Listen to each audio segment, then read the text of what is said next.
Given that the Girls Academy is a single gender organization, we have amazing opportunity in what I would say is this watershed moment in women's sports. We know that everybody is watching women's sports, and we know there is a hyper-focused lens on not just the playing opportunities, but the playing environment, the players' experience. I think it's misrepresentative to say that every player is going to play on the youth national team or in an elite Division 1 environment. What we should be really working towards is what is the best environment for them as an individual. And I think for us right now, we want to be a league that is known for listening to the needs of the players and provides opportunities for them to grow as individuals and have an awesome soccer experience. It's not just about the soccer development side, it's everything else. Okay, how do you build the person? And it's something that's been very clear. How can we empower our female athletes? We're 2 years into our membership with US Soccer, and I think we have a responsibility to show up every day for all of these young women. They've invested in us, they have placed their trust in us, and we take that responsibility quite seriously, not just from providing opportunities for an elite soccer pathway,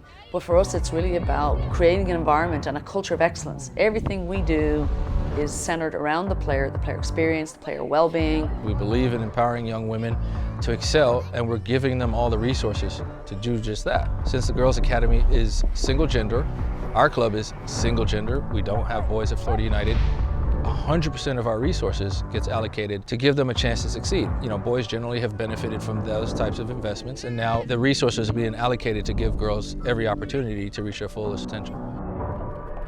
The Girls Academy prides itself on being for the players, by the players. The voice of the players is critical to the work that we do. It drives our initiatives and ensuring that we keep our fingers on the pulse of what is important to them. The advisory panel is a really unique part of the Girls Academy that almost collects all of the players' voices together, whether that's from a team, club, or conference, and brings them into one united voice in order to make tangible change within the league. Every team is represented, every conference is represented, and then it pyramids up into 3 national leaders. They are a spectacular group that get together and they speak about key initiatives that are important to them. And if you think about the mindset of a 13 to 19-year-old, this is very important to help us understand their needs, emotionally, physically, psychological needs, and how we build out key educational initiatives. Being on the advisory panel makes me feel heard because it's not just like the adults running the show, it's the players that are actually playing in the league, giving their own opinions on what's going on in the league and what it's actually like being a women's soccer player in the league. So then we are able to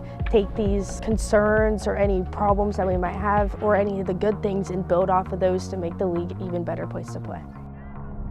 As a member of US Soccer, I'm very proud to say that we led the beta testing for the Safe Soccer program. We were one of the first to raise our hand, and we fully integrated the Safe Soccer programming. And what that does is it allows us to ensure that there are no gaps in our background checks and tracking and ensuring compliance and player safety. And safe for us is not just keeping out nefarious actors. Safety is about emotional and mental health. It's about a playing and training environment that upholds player safety and well-being at the highest level. It is our non-negotiable. It's something that I, as the Commissioner, put my stake in the ground that you must adhere to these standards. It's really important to create a safe environment so that the players can compete and thrive at the highest level, but then also leave a game with a smile on their face and have a fantastic youth experience.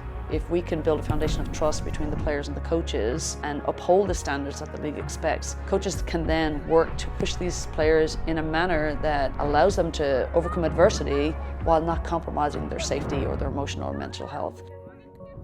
Our commitment to each young person's personal journey is really twofold. It is their player development, soccer experience, and then ultimately our commitment to them as a young human being. STA and the Girls Academy are completely aligned with the holistic approach to player development. So in addition to everything that we do on the field, off the field, we take a really holistic approach to their development by getting them involved with community outreach, creating their own fundraisers, being part of the advisory panel, and contributing to not just the club, but the community that they're within. We create an environment where our players become comfortable with being uncomfortable, where they learn how to overcome adversity, where they can be challenged and experience disappointment. It is okay for our kids to be disappointed, but what we want to do is teach them the ability with the coping strategies and the mechanisms.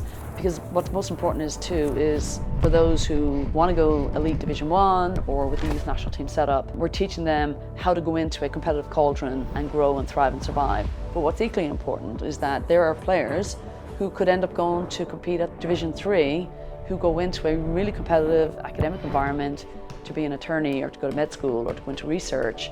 And what we want to be able to teach them is how to thrive and survive in these tough environments and pull from their athletic experiences as young human beings to be able to then continue on, have a successful academic or professional path.